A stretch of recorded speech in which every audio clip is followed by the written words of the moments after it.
Aujourd'hui, je vous présente les 100 aliments, c'est un livre que j'ai écrit, les 100 aliments à volonté. Ces 100 aliments représentent le fer de lance de mon action, de ma vie, si vous êtes professionnel. Pourquoi pas 99, pourquoi pas 101? Ça fait partie des éléments que j'ai utilisés pour essayer de clarifier les choses, les simplifier de manière à ce qu'elles soient faciles à comprendre, à intégrer, à s'approprier. Alors, parmi ces 100 aliments, il y en a 72 qui viennent des protéines, de la viande, du poisson, etc., et 28 qui viennent des légumes. Et n'oublions pas que ces aliments sont proposés pendant les deux phases de l'amaigrissement, c'est-à-dire la phase d'attaque et la phase de croisière, à volonté. À partir de là, quand on a atteint son poids, lorsque l'on entre dans la phase de consolidation de ce nouveau poids, à ce moment-là, on garde ce socle alimentaire des 100 aliments et on ajoute tous les aliments de la consolidation que l'on pratique justement pour s'intégrer, pour s'habituer à cette consolidation, 10 jours par kilo perdu. Et puis, ce même socle de protéines et de légumes, on entre dans la vie normale, on ajoute pratiquement tous les autres aliments et on se protège avec 3 mesures sentinelles que l'on conserve pour le reste de la vie. Alors, comment et pourquoi j'ai choisi ces 100 aliments? C'est la pierre angulaire de mon action, de ma théorie, de ma mission. Premièrement, parce que je pense que nous avons perdu nos repères. Le message que notre corps, nos métabolismes, notre génétique portent a été brouillé. Nous avons été construits, programmés pour vivre dans la pénurie. Et nous vivons dans un monde d'abondance. Donc il y a une sorte de distorsion entre ce que nous sommes et ce que nous faisons. Et nous ne savons plus quels sont les aliments qui sont bons pour nous, qui sont les nôtres. Alors, j'ai conçu cette base des 100 aliments pour lutter contre le concept des calories.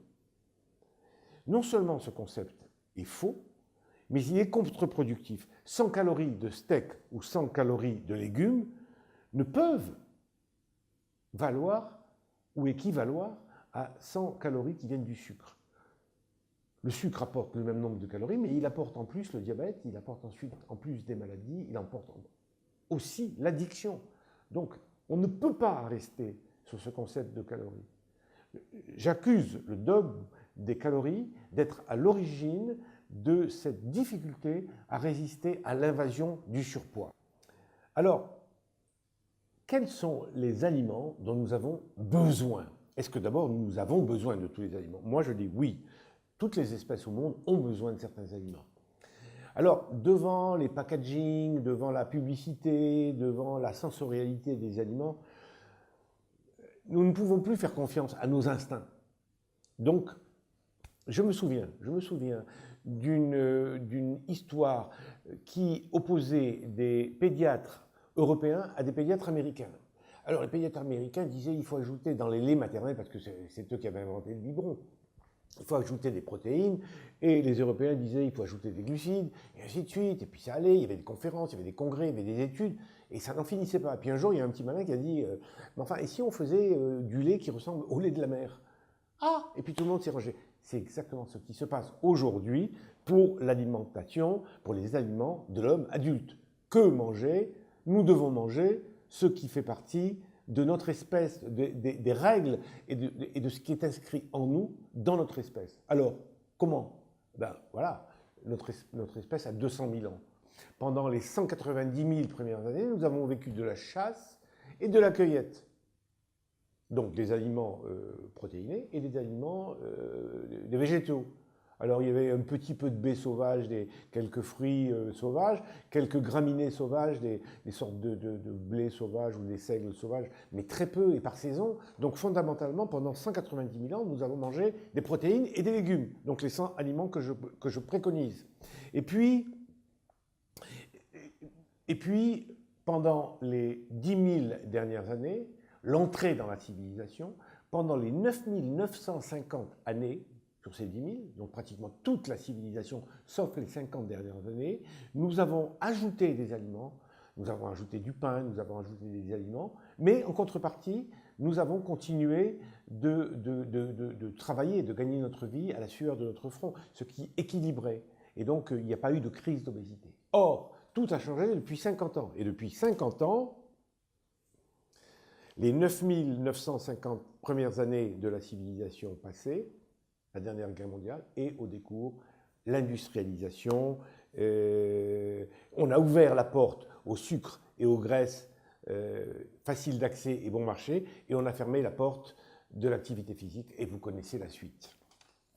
Ma théorie et mon action aujourd'hui pour maigrir, c'est, pour maigrir, revenir aux aliments pour lesquels nous sommes faits. Faire une cure de naturel pendant les 2 premières phases de mon régime, faire une cure de naturel, revenir aux 100 aliments des origines.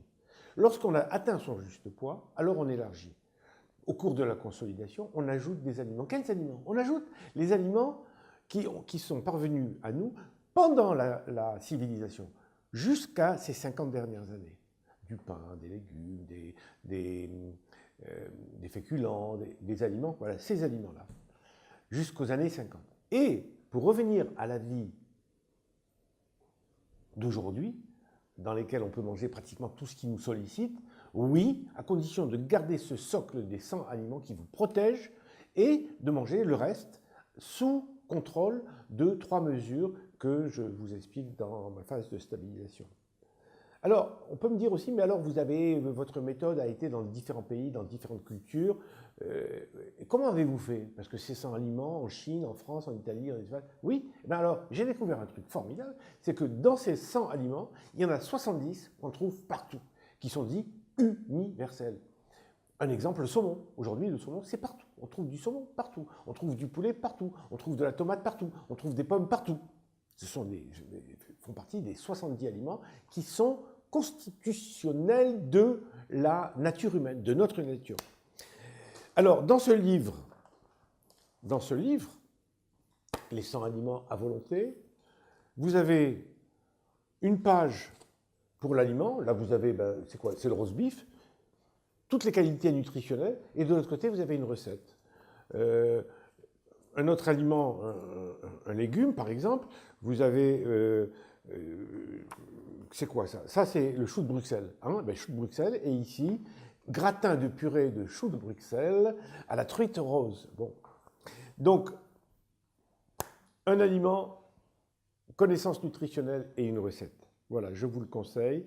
Et malgré les 100 photos couleurs, c'est un livre qui arrive à être vendu à 6 €. Bon courage.